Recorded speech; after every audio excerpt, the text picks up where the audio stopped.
Hi, my student. This is Xolisani, and we continue with the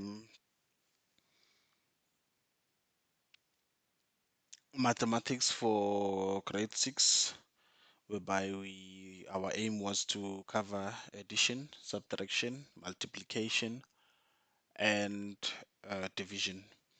So this is the first lesson for multiplication. So multiplication, I did it using two methods. So the one that I'm going to show you now, it's what's called the long multiplication method, which is the opposite of long division method. And then another one which I find interesting is the Chinese method of multiplication. So I will go through that one as the second part. So the first portion would be for me to go through the long multiplication. So when it comes to multiplication, you are looking, let me see if I've got a definition here. Okay, I didn't put it, but the answer you get after you multiply is called a product. So this is how you think about multiplication again. So you have a certain number, which might be smaller or bigger, but then you multiply it by another number, which is greater than 1. So what happens when you multiply it? You are enlarging it, you making it bigger. So for example, when I say to you, I need 2 times of bread. So I already had one bread, then I multiply it by another one. So it means I've got two breads. So at the end of the day, I end up with more bread. So the first number is referred to as the multiplicand. The second number is the multiplier.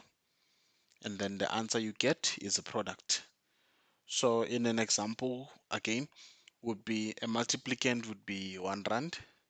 The multiplier would be just the number 10.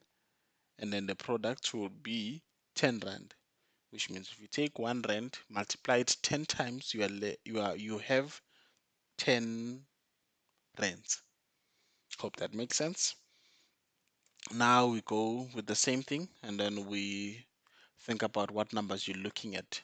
So remember addition, when you were adding, it was growing at a certain slow rate or a consistent rate, whereby you said 38 plus 5, you got your answer.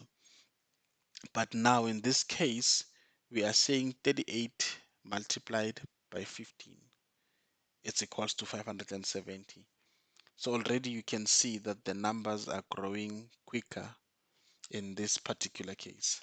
So that's one thing that you always have to think about when you think about multiplication, that you will go from 2 digits to 3 digits, from 3 digits to 6 digits, 4 digits, and whatsoever.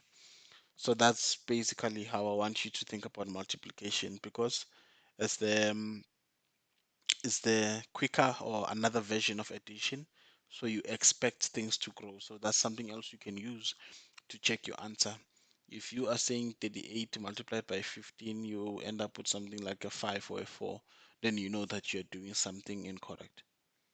So yeah, with that being said, we can go through the theory uh, and then the examples.